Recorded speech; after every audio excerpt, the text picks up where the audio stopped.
There once was a mobile suit pilot who struck crippling fear into the hearts of his enemies. So much so that the people on the GBO2 subreddit used to gather around and tell frightening stories of him, how many comrades of theirs he'd bodied, and scarier still, how nobody had seen him coming. There are, of course, few things scarier than an urban legend with a nugget of truth to it. And while they were all telling stories about him, they always had to keep one eye open, because they always felt like they were being watched.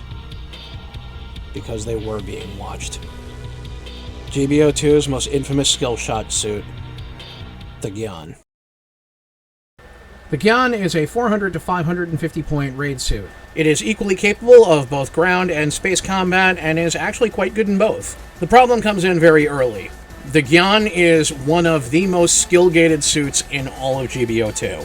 Despite the relative simplicity of its combat style, it is completely unforgiving in how it works. Its ranged weapons are all relatively short in range, and they're primarily designed as zoning tools rather than damage sources. It has one of the most lopsided custom part loadouts of any suit.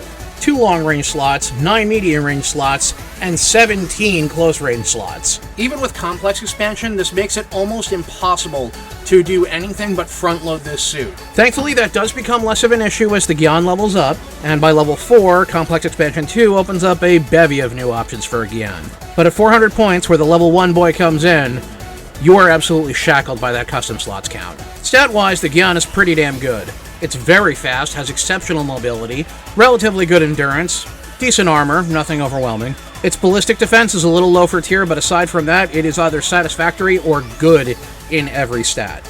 Except for its range boost. It has 0. Instead, it has 40 melee boost, and I believe that basically tips its hand at what you're going to be doing with this thing. But before I can really get into that, we need to get into the Gyan's weapon loadout. Its primary weapon is the needle missile launcher located in its shield. This weapon has 250 range, 30 rounds, and basically amounts to being a machine gun that has both travel time and splash. The needle missiles lack ASL, but have a number of big advantages. They stagger in 12 hits, and because of the explosions, they can cause the enemy to rock and shake like they're in the middle of an earthquake. If the player you're shooting at is using a vibration-enabled controller, i.e. a PS4 controller for example, to them it's going to feel like you just shoved them in a paint mixer. Inexperienced pilots will panic basically immediately from this, especially when you add to the fact that the needle missiles do bonus part damage. More inveterate players will quickly realize that it's basically a machine gun and react accordingly, but it's still effective for what it does. The second weapon the Gyan gets may in fact be its single most unsung weapon on the entire platform, the hide bombs.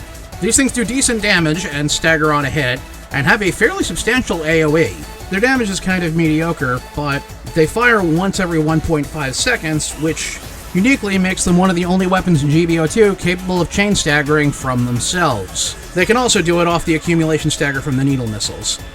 They're also really hard to see, especially in space, and because their slow speed allows you to basically pre-fire them, you are looking at a frankly phenomenal zoning tool. The main downside, you can easily stagger yourself if you're in the AoE. However, all of the Gyan's ranged weapons, all of them, are designed specifically to support its primary weapon, which is the beam saber it has. Within its bracket, the Gyan's beam saber is one of, if not the most powerful melee weapons in all of GBO2. Its moveset is hugely preferential. Every single attack by this weapon, left, right, center, and back, is a forward poke of some kind. All of these strikes come out lightning fast, and the follow-through time is amazing.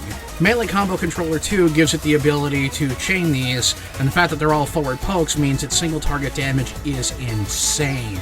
The Gyan's down thrust is a flurry of forward thrusts which chains enormous amounts of damage very, very quickly. A Gyan that gets into close combat will essentially instantly erase supports. In fact, even generals that wind up in its power range can really not do much more than offer token resistance. Oh, you came to the wrong neighborhood, Gundam boy. The problem is that it's the simplicity of this combat style which also makes the Gyan absolutely unforgiving to play.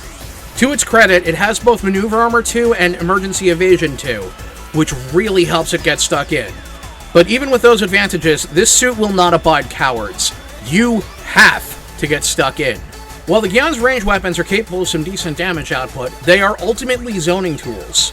You are not going to be able to win a damage trade with a dedicated medium-range suit.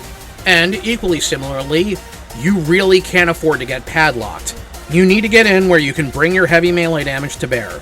However, paradoxically, you also can't afford to overcommit. Yes, you can use your hide bombs to cover your escape if you have to break off, but if you're doing that, you're not going to be able to use your hide bombs when you have to approach. And you only get 4 hide bombs before you have to be saddled with a 15-second reload time. If you mindlessly run around like a heavy attacker with your beam saber out, you will get bodied in the Gyan every single time. The Gyan is demanding you show more class and more skill than that. For such a simple combat style, it's demanding you actually think on your feet.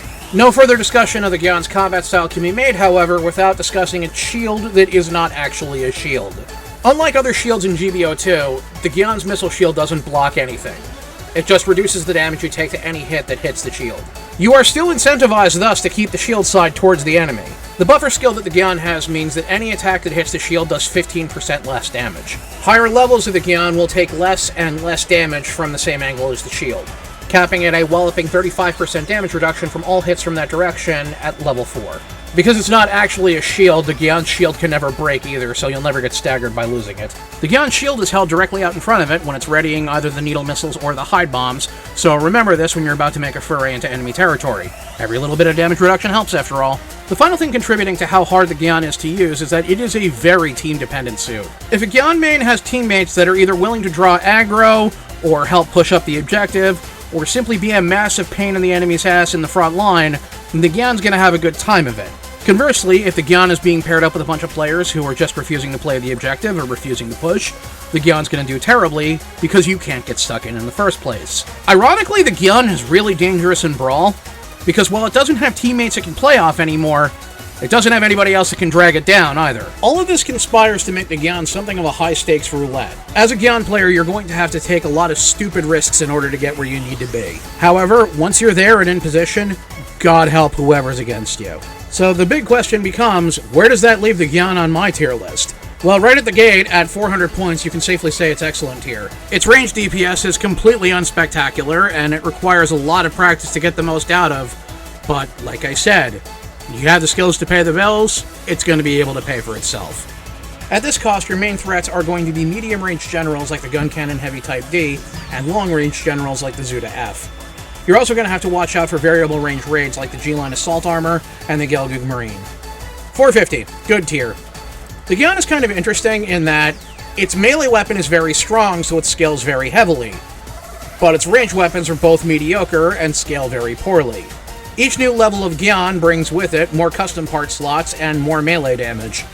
Disproportionately so, in fact, and this is enough to carry it through into good tier. The reason it's not excellent tier anymore, however, is because of what comes out in this bracket. The Alex and Camphor are major problems. In particular, the Camphor is a hard counter to you. It's strongest in armor, exactly where your main damage type is, it's got type advantage, and it is very capable of punching through your defenses. Even more so when you factor in how brutal its counter is. Thankfully, the Camphor has very low HP, so you should be able to wear it down without too much trouble, but God help you if it gets the initiative. At 500, good tier.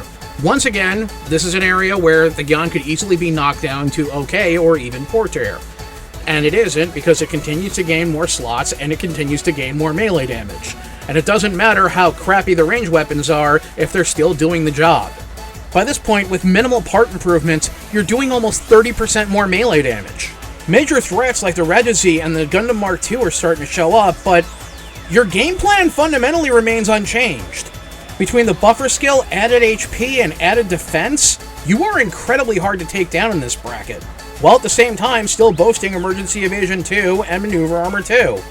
At 550, it depends on what you have available. If you enhance it and give it the proper parts, it is definitely good tier. If you have overtuned parts, it is excellent tier. It is entirely possible to hit the damage cap for melee combat on the Gyan at this tier. Plus 100 melee boost. Paired with the Gyan's moveset and high damage output from its upgraded Beam Saber, and you are looking at one of the most terrifying melee damage sources in the game. All of which is on a suit that's pretty goddamn tough, extremely maneuverable, and surprisingly hard to lock down. At this cost bracket, after custom expansion, you have more than enough custom slots to play around with in dozens of different ways. Just look at the nonsense Rhia created, and you'll get an idea of what I'm talking about. If you lack the overtuned parts, it's a little bit harder to make the most out of it, but you're still eminently capable of doing so. However, it is harder, and I will knock it down a notch for that. Still, the other melee specialized raids of this bracket are going to have a hard time dealing with an angry Gyan. 600, poor tier. There's no reason to bring the Gyan here. None. Transforming flyers, high firepower generals, there is no reason to ever do this. However, I need to reinforce these tier placements specifically with this addendum. You are only getting this mileage out of it if you have practiced and made the most out of this suit. If you haven't taken the time to learn its ins and outs, the Gyan is going to fail you. But if you are the kind of person who's willing to put up with its issues and try to see the good in it anyway, you may very well find yourself sitting on top of a powerhouse. So take it out for a spin if it suits you, and tell him Captain Kuve sent you.